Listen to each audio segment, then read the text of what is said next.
السلام عليكم ورحمة الله وبركاته. رجعت لكم اليوم في فيديو جديد وهو عن سوسة الريش. اخوان، هسه هذا الطير عنده تساقط ريش، فقلت لكم أنا العلاج الأولي لابد وأن هذا الريش يعتبر هو ما دام وقع ريش، يعني هذا الريش مات، يظل يتساقط بالتدريج. يعني ليش ننتظر يتساقط بالتدريج؟ نقوم احنا بهلسة، هو يعني مجرد بس تحط يدك عليه وقع، يعني الريش منهك. وهسه هذا راح اشيل الريش مالته هذا الميت حتى اشوفه يستجيب للعلاج وينبت من جديد ان شاء الله.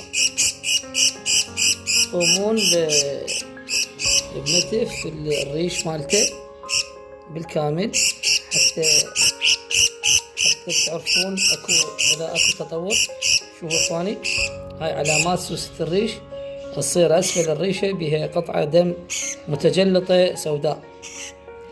شوفوا هسه اني جاي، هو الجو حار ما يأثر علي، فاريد اوقع ريشة بالكامل حتى شنو اشوفه يستجيب للعلاج، حتى ان هذا الريش هو اول وتالي يوقع بالتدريج. احنا ليش ننتظره ياخذ له فترة طويلة وشاغل مكان؟ فنقوم بهلسة حتى يبين اذا اكو انبات جديد بالنسبة للريش. اخوان، اكو ملاحظة ثانية بالاضافة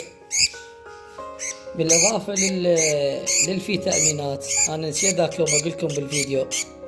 اخواني، اكو بعض الطيور يصير عندهم سوسة ريشية. سببها شنو؟ سببها كثرة العلاجات. العلاجات شو تسوي؟ تضعف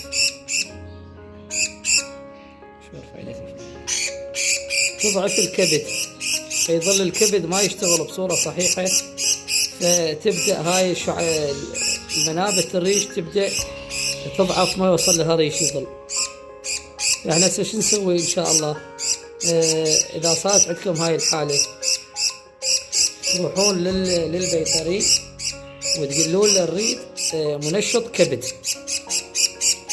هذا المنشط كبد بعض الأحيان يصير عند الطير بسبب العلاجات، بسبب الفيتامينات، يصير عنده ضعف بوظائف الكبد. فايش تسوون؟ تجيبون له هذا العلاج منشط الكبد، واكو بكتيريا نافعة يسمونها خميرة بيرة. هاي خميرة بيرة هم تدعم الطير بتقوية المناعة وتعطيه حيوية، وهم تساهم في انبات الريش من جديد. هسه اكو بعض المشاهدين راح يحكون علي يقولون لي شلون هي الخطية هذه. اخوان، هذا انا مو جاي اهلسه، يعني مو جاي اتسلى بي، انا جاي اعالجه. يعني هذا تعرفون الريش ميت هو، يعني هسه انا ما جاي اضغط على الريش وحدها جاي توقع، يعني هي مسبقا بيها مرض، وشوفتكم اسفل الريشه الصاير بيها. وهذا يا اخوان ليش يبقى فتره مثلا شهر شهرين يلا يوقع الريش وعود يستنبت بداله جديد؟ فانا سهل العمليه عليه بحيث يبدا يعني ان شاء الله من باكر يبدا الريش الجديد ينبت، بدال ما اظل انتظر فتره طويله. وانا هذا يعني هو الريش يعني اصلا ميت، مو عباي كمان يعني جاي اهلس بيه واحاول اذى الطير، لا بالعكس. شوفوا هسه انا ما بمجرد الزمه جاي يوقع. شوفوا هو الجو حار ما عليه شيء حتى إذا انهدس. ايه. فهاي ابسط الطرق. واكو بعض الطيور اذا صار عندها تساقط ريش وتعوف الريش على كيفه يسقط،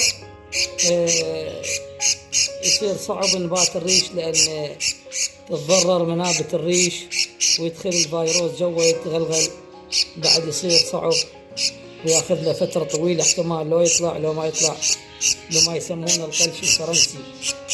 فهذا احنا نعالج الموقف بتدخل سريع، نقوم بنتف الريش حتى اول شيء اذا يصير انبات جديد يبين عندنا،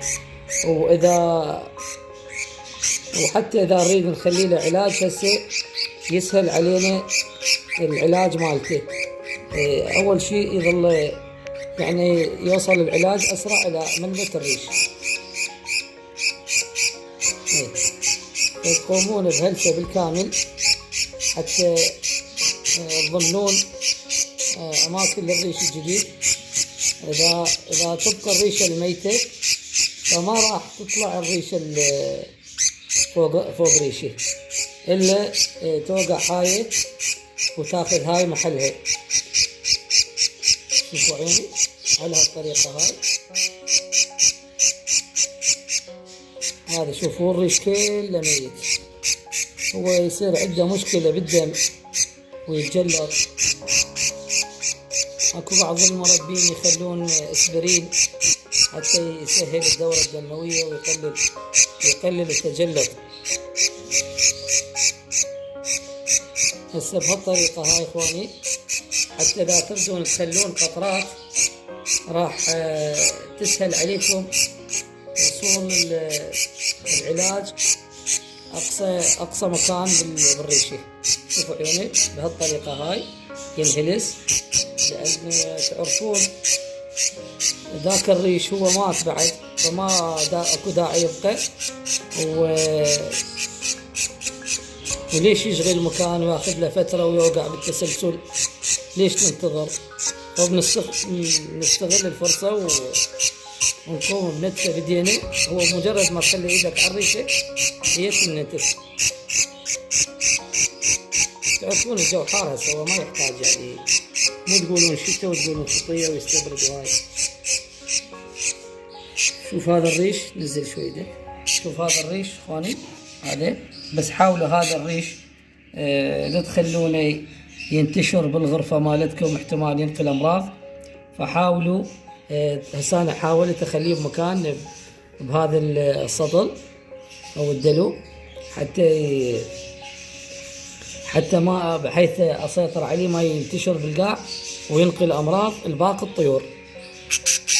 اخواني الى هنا تنتهي حلقتنا، ونرجو الاشتراك بالقناه وتفعيل الجرس وتعليقاتكم اذا حابين سؤال استفسار عن سوسة الريش وما يخص الامراض، ان شاء الله نجاوبكم باقصى سرعه. الى هنا تنتهي حلقتنا، في امان الله.